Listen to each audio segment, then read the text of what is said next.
नमस्कार, प्रणाम, good morning. Thank you so much for joining us this morning. मैं हूं आपके साथ रचना सिंह और आप देख रहे हैं हमारा मॉर्निंग लाइव शो बिहार बिहान। आज जिनसे हम आपका परिचय करवाने वाले हैं वो भी बहुत सक्सेसफुल हैं, लेकिन सक्सेस जो उन्हें अब जो मिला है उसके पीछे की जो कहानी है वो उतनी ही इंस्पायरिंग है जब आप उसे सुनेंगे उन्हीं के मुख से। तब आपको बताना चाहती हूँ कि छपरा के मूल निवासी हैं वो। शुरुआत में बहुत मेहनत की है, बहुत कोशिश की है, बहुत छोटे स्तर से शुरुआत करके आज वो जहां पहुंचे हैं और जिस मकाम पर वो हैं वो वाकई उस मकाम पर होना डिज़र्व करते हैं। जी हां, 89 में उन्होंने बिज़नेस की शुरुआत की। उस समय बिज़नेस की शुरुआत की जिस समय बिहार में लोग बिज़नेस शुरू करने से पहले बड़ा डरते थे, क्योंकि रिस्क कोई भी नहीं लेना चाहता है और एक रिस्क टेकिंग एटीट्यूड उनमें शुरू से था, जिस वजह से वो इस तरफ आए। और जैसा कि अभी आप सभी जानते हैं कि 1990 में एलपीजी की पॉलिसी बदली, यानी उस समय से ही बाजार खुला, मार्केट खुला और उसी मार्केट खुलने के ही दौर में वो भी इस बिजनेस की जर्नी का हिस्सा बने और यहाँ से जो उनका सफ़र शुरू हुआ वो अभी तक थमने का नाम नहीं लिया है। जी हाँ, वो लगातार लगे हुए हैं, प्रयासरत हैं, बिहार को बदलने की कोशिश कर रहे हैं। बिहार में नए उद्यमी कैसे आएँ और कैसे वो उद्यम की तरफ बढ़ें, और जो हमारे प्रधानमंत्री जी की जो एक मुहिम है, जो एक कोशिश है स्टार्टअप को लेकर लगातार कि लोग उद्यम में भी आए। जी हाँ, नौकरी के साथ उद्यम भी बहुत ज़रूरी है, और चूंकि उद्यम में अगर आप आते हैं तो आपको भी पता है कि आप एक साथ कई सारे लोगों को एम्प्लॉयमेंट देते हैं, यानी एम्प्लॉयमेंट जनरेट करने की बात हो रही है और वो उसमें काफ़ी आगे रहे हैं और बढ़ चढ़ कर रहे हैं। तो आइए उनसे आपका परिचय करा दें। आज हमारे साथ स्टूडियोज़ में जुड़ रहे हैं उदय शंकर ओझा जी, जो बिहार के जाने माने बिजनेसमैन हैं। सर, आपका बहुत बहुत स्वागत है हमारे कार्यक्रम में। धन्यवाद। सुबह का नमस्कार सब लोगों को, हमारे पूरे दर्शक लोगों को भी मेरा नमस्कार जी सर, जैसा कि मैंने शुरू में भी कहा कि बड़ी मेहनत लगती है और सफलता यूं ही नहीं मिलती है, एक दृढ़ निश्चय तो ज़रूर करना पड़ता है, लेकिन हम उस पर आएंगे। शुरुआती शिक्षा दीक्षा कैसी रही और क्यों लगा कि इस तरफ बिजनेस की तरफ आ सकते हैं? शुरुआती शिक्षा मेरी तो गांव से ही हुई है। मैंने गांव के स्कूल से ही पास किया है। बोर्ड मैंने वहीं से, जो मैट्रिकुलेशन उस समय 11 साल के होता था, वहाँ से हमने पढ़ाई की है। 11वीं वहाँ से पास करने के बाद मैं पटना से इंटर किया, पटना में ही ग्रेजुएशन किया और फिर यहीं मैं MBA करने लगा।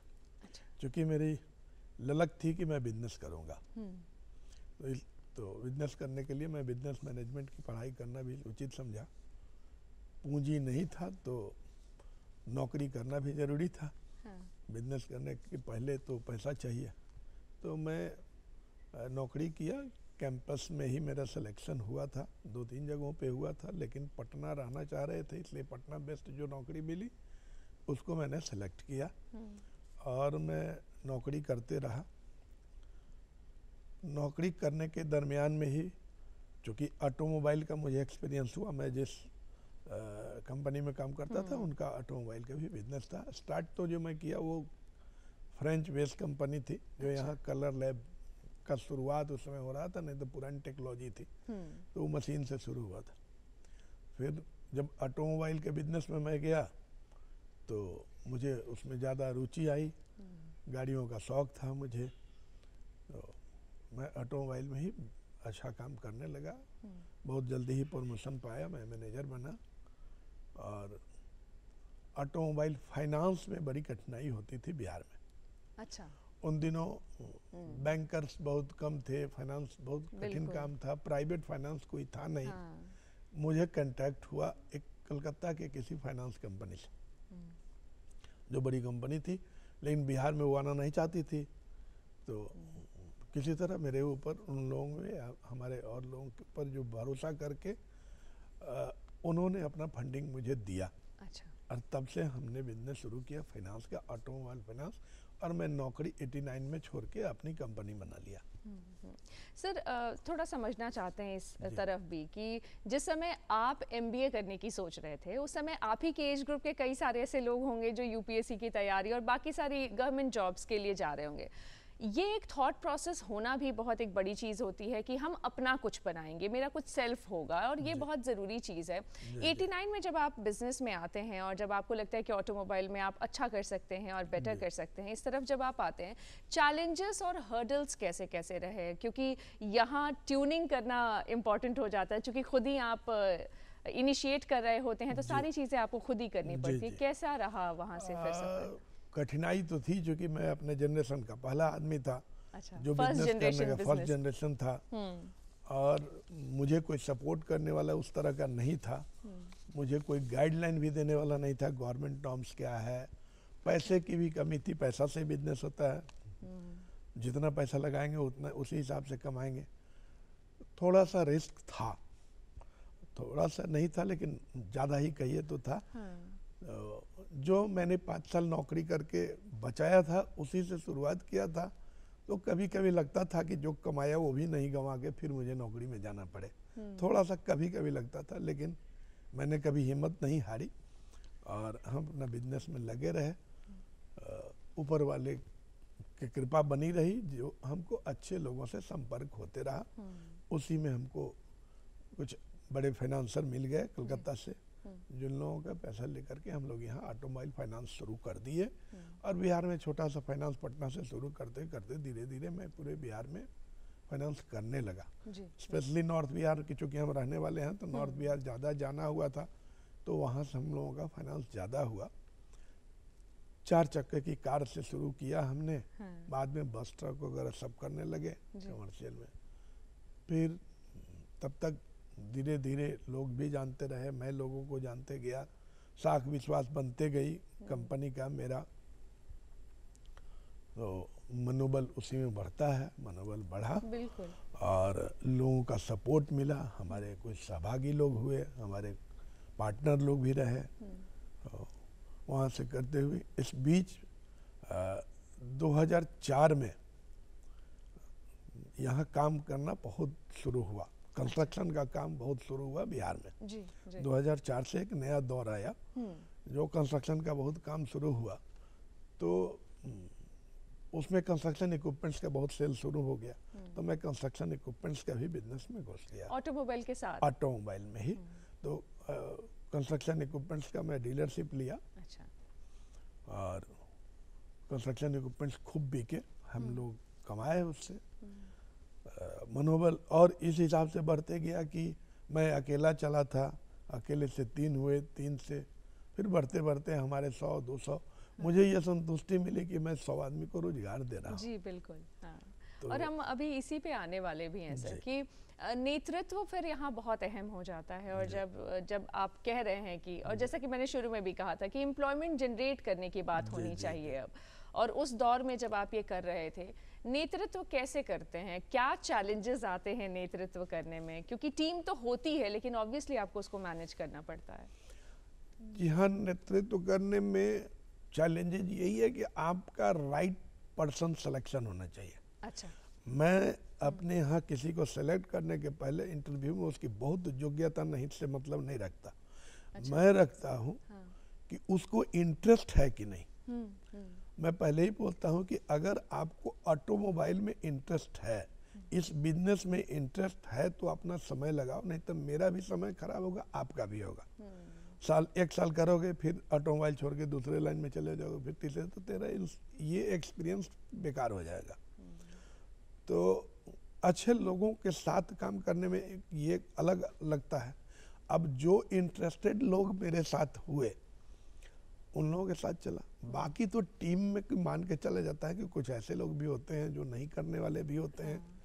ये सब लोगों की क्षमता एक बराबर नहीं होती है, लेकिन फिर भी सौभाग्य से हमारे साथ अच्छे अच्छे लोग मिले, और मेरे मेहनत को देख करके वो लोग भी करते हैं। लोग इंस्पायर करता है कि आगे वाला जब खुद 8 घंटा 10 घंटा काम करता है तो उसे भी खराब लगता है, मैं 4 घंटा क्यों करूं।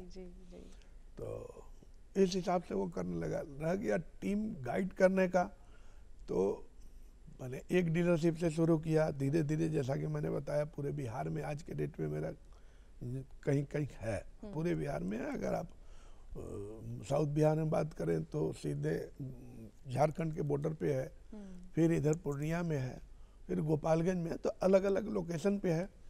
कोशिश करते हैं कि मैं महीना 2 महीना पे एक बार वहाँ जा कर के विजिट करें ताकि वहाँ का सिचुएशन आँख से देखें। कैमरा में देखने में और सामने देखने में अंतर होता है। बाकी टीम के साथ रेगुलर मीटिंग करना, महीने 2 महीने पे अपने पूरी टीम को पटना बुलाते हैं जो मैनेजर रैंक के लोग हैं, उनसे मैं मीटिंग लेता हूँ, वो अपने डाउन द लाइन उसी हिसाब से मीटिंग करते हैं जी।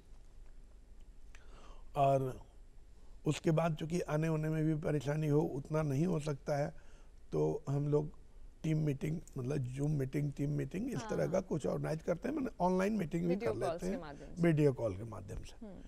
तो उस मीटिंग में क्या कुछ कमी लगती है मुझे मेरे एक्सपीरियंस के अनुसार, तो मैं अपना एक्सपीरियंस शेयर करता हूँ, उन लोगों को और अधिक मेहनत करने के लिए मोटिवेट करता हूँ। मैं अपने ऊपर बताता हूँ कि देखो मैं भी आपकी तरह कहीं जॉब करता था और आपको आज जितना मिलता है उससे 10वां हिस्सा भी मुझे नहीं मिलता था। तो अगर मैंने मेहनत नहीं किया होता तो इस जगह पर नहीं पहुंचता। इसलिए ईमानदारी से मेहनत करो, सफलता मिलेगी। और जो उस तरह से रहे तो मेरे आँख के सामने मेरे यहाँ जो साधारण पोस्ट पे सेल्स में ज्वाइन किया वो GM CEO वहाँ तक लोग पहुँचे हैं। बिल्कुल। तो और वो भी एक मोटिवेट हम करते हैं कि देखो तुम्हारे ही साथ काम करने वाला कोई रोड पे चला गया और आज कोई CEO है, कोई ये जी। सर जैसा कि आपने शुरू में भी कहा कि मैं तो अकेला चला था जी, लेकिन आप अकेले चलते हैं लेकिन कारवां ऐसे ही बनते जाता है, लोग जुड़ते जाते हैं। बिजनेस में रिस्क की हमेशा बात होती है, हम थोड़ा रिस्क पे भी आना चाहते हैं कि एक रिस्क और एक ऐसे समय पर रिस्क जो जब बदलाव का समय है, बदलाव के समय पे आप रिस्क ले रहे हैं, और वो एक निर्णय लेने की क्षमता कितनी ज़रूरी होती है, इस पे भी ज़रूर बताइए। क्योंकि जब तक आप समय समय पर रिस्क नहीं लेते रहेंगे और अपने चैलेंजेस अगर आप खुद को ही नहीं चैलेंज करते रहेंगे तब तक आप कुछ बड़ा नहीं कर सकते हैं। तो कैसे इस तरफ लगा कि मतलब अलग अलग सेगमेंट्स में जाएं, अलग अलग समय पे जाएं, जो बदलाव आ रहा है उसको एक्सेप्ट करते हुए आगे बढ़ें? रिस्क तो लेना ही पड़ता है अगर आपको आगे बढ़ना है। आप किसी भी आप अगर दौड़ने के लिए फील्ड में भी चलते हैं तो रिस्क लेके चलते हैं।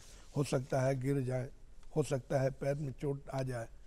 एक गृहस्थ जो है, किसान कितना बड़ा रिस्क लेता है, जिसके पास नगद पैसा नहीं है। बिल्कुल। उसको मालूम नहीं है कि मैं जो फसल लगाने जा रहा हूँ इतना मेहनत करूंगा, अपना पूंजी भी लगाऊंगा, मेरे घर में आएगा या नहीं आएगा या लास्ट टाइम में चला है।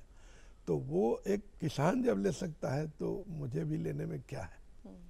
तो रिस्क तो लेना पड़ता है। लेकिन सर निर्णय कैसे लेते हैं कि this is the right time, अभी करते हैं, या फिर वो एक एटीट्यूड रखना पड़ता है कि करके देखते हैं, आगे देखेंगे जो होगा?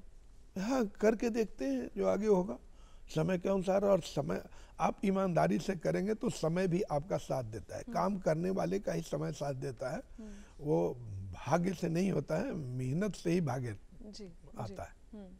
सर आज के युवाओं को आप क्या बताना चाहेंगे जो नया उद्यम स्टार्ट करना चाहते हैं और जिनको लगता है कि जो अभी आपको टेलीविजन स्क्रीन पर लगातार देख रहे होंगे और उनके भी मन में कहीं एक बात होगी कि मुझे नौकरी नहीं करनी है या नौकरी क्विट करनी है और बिजनेस में आना है, कैसे प्लान करें, प्रेप कैसे करें, क्या तैयारियां हैं जो होनी चाहिए पहले से एक नया उद्यम शुरू करने के लिए?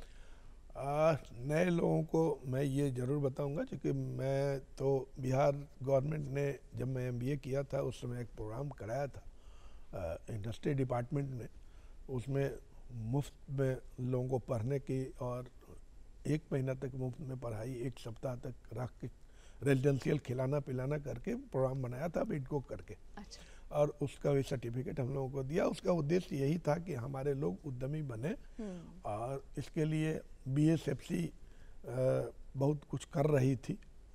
लेकिन जो आपने कहा ना कि आप क्या कहना चाहते हैं, तो उस BSFC का भी मैंने यही देखा कि उन दिनों ज़्यादातर लोग इंडस्ट्री लगाने के लिए गवर्नमेंट जो सुविधा देती थी वो पहले ही से उसकी सोच गलत थी। अच्छा। कि मैं पैसा गवर्नमेंट से ले लूं, हाँ। बिजनेस खड़ा हो या नहीं हो मैं वो पैसा को ले लूं। अच्छा। तो आप अगर बिजनेस करना, मेरे यही कहना है, बिजनेस अगर करना चाहते हैं तो आपको रिस्क लेना पड़ेगा, अपना भी पैसा लगावे या अपना शरीर लगावे, अपना मेहनत लगावे, आप पूरा कंसंट्रेट करके इस बात को मान के चलें कि मुझे इसमें आगे बढ़ना है।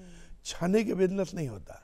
दूसरी बात कि बहुत सारा बिजनेस है जो आज का आज मुनाफा नहीं देता है, वो ट्रेडिंग है कि आज आप 100 में कर दे, 1 से 1 में बेच दिया या 110 में आपने बेचा।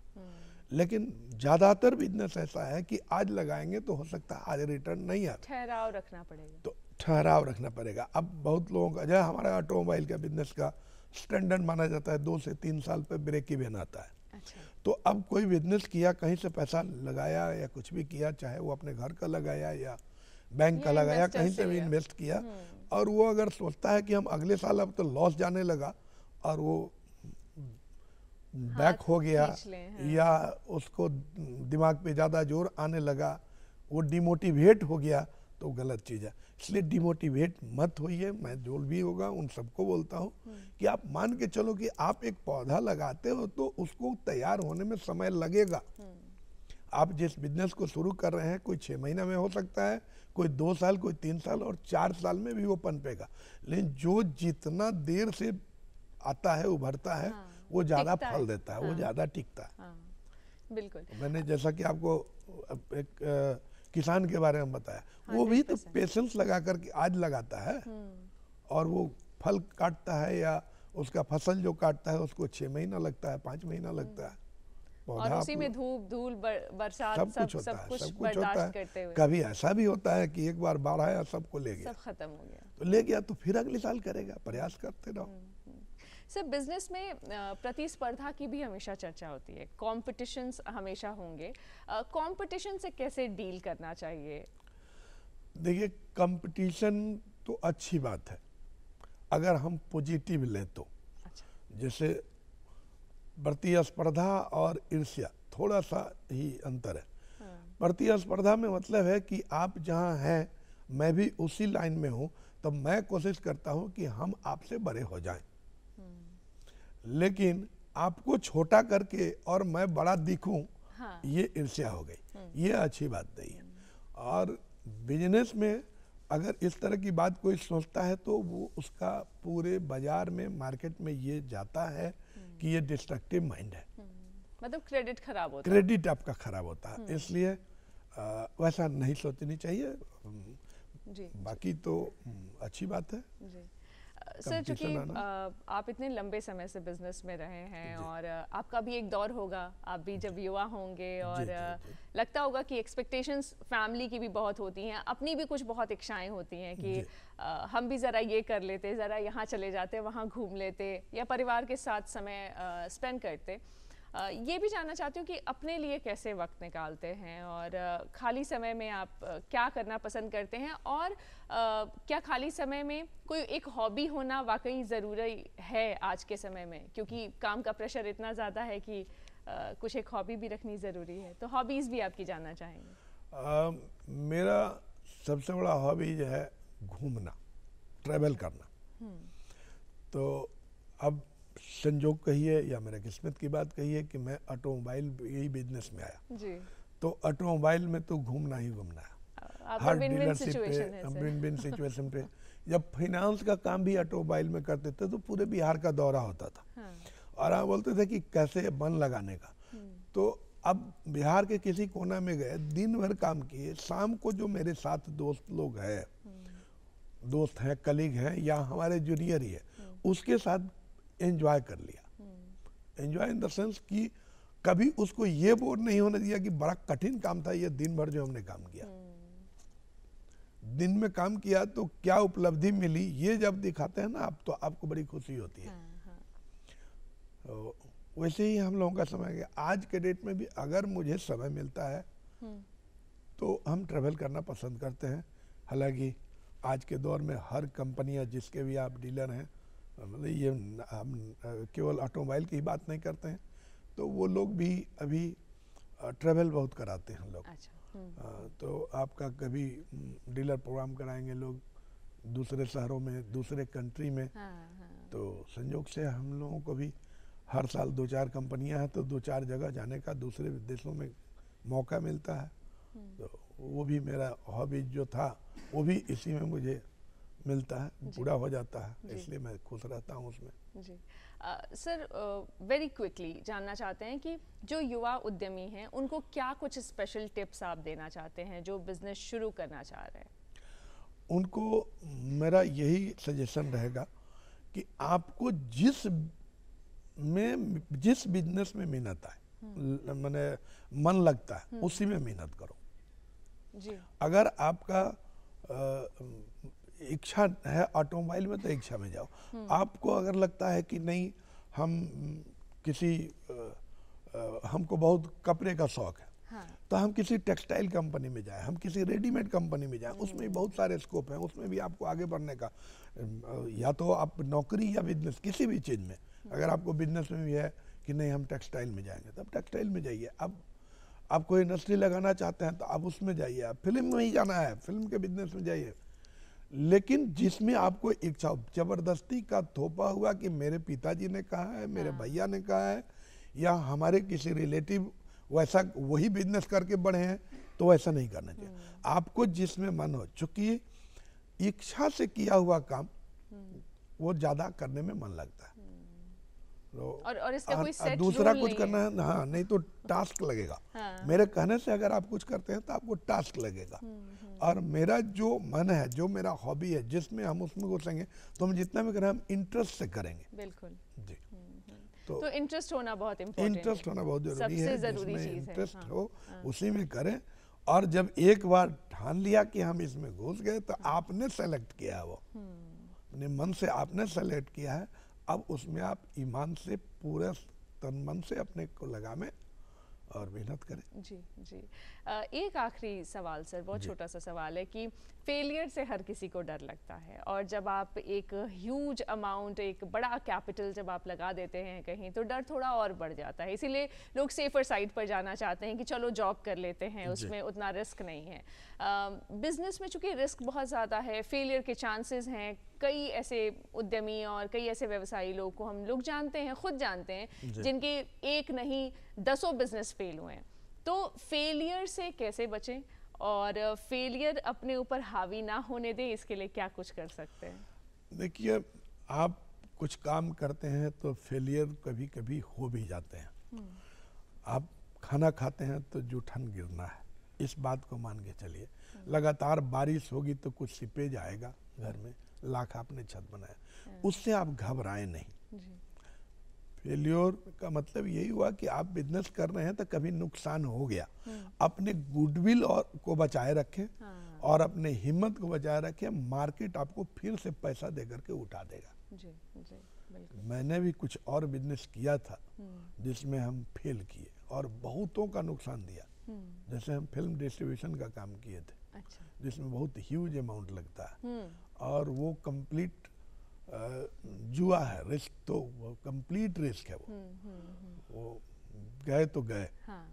तो उसमें मैं बहुत नुकसान दिया, तो नुकसान दिया, लेकिन चूंकि मेरा गुडविल अपना बचा के रखा, जहाँ कभी था कहीं से न कहीं से समय के अनुसार करते रहे, तो बाजार में आपका साख बना रहना जरूरी है, तो आप फिर से खड़ा हो सकते हैं। जी। And business is all about credibility sir, और अगर गुडविल और रैपो अगर आप अच्छा बना पाते हैं मार्केट में, और साथ ही साथ जो आपके कस्टमर्स हैं उनके साथ, तो हमेशा आपको सक्सेस ज़रूर मिलेगी। लेकिन जैसा कि आप कह रहे थे कि जो हम पहले भी कहा कि निश्चय, दृढ़ निश्चय बहुत ज़रूरी है, इंटरेस्ट का काम करना बहुत ज़रूरी है, और उसके साथ जो सबसे इम्पॉर्टेंट चीज़ है सर, मेहनत, वो लगातार करते रहना होगा। सर, सुबह सवेरे का आपने इतना इम्पॉर्टेंट वक्त हमारे लिए निकाला और इतनी अच्छी जानकारी आपने दी, इसके लिए आपका बहुत बहुत धन्यवाद। जी, आपको भी, और हमारे सारे दर्शकों को जो ये सुन रहे हैं, अगर हमारा एक्सपीरियंस जो मैंने बताया उसके अनुसार अगर एक दो लोगों को भी, कुछ लोगों को भी अगर फ़ायदा हो जाता है तो मुझे बड़ी खुशी होगी, जो इंस्पायर होकर के इस तरह का कर लिया। जी जी, बिल्कुल। आपकी पूरी पर्सनालिटी अभी लोगों ने देखी और ज़रूर आपसे इंस्पायर हो रहे होंगे। और अभी हम बात कर रहे थे उदय शंकर ओझा जी से, जो बिहार के जाने माने व्यवसायी हैं। तो दर्शकों, आज के लिए बस इतना ही। अगली सुबह आप हमारा ऐसे ही इंतज़ार कीजिएगा, क्योंकि बिहार बिहान लेकर अगली सुबह हम फिर से आने वाले हैं। तो आप देखते रहिए DD बिहार। नमस्कार। हैं।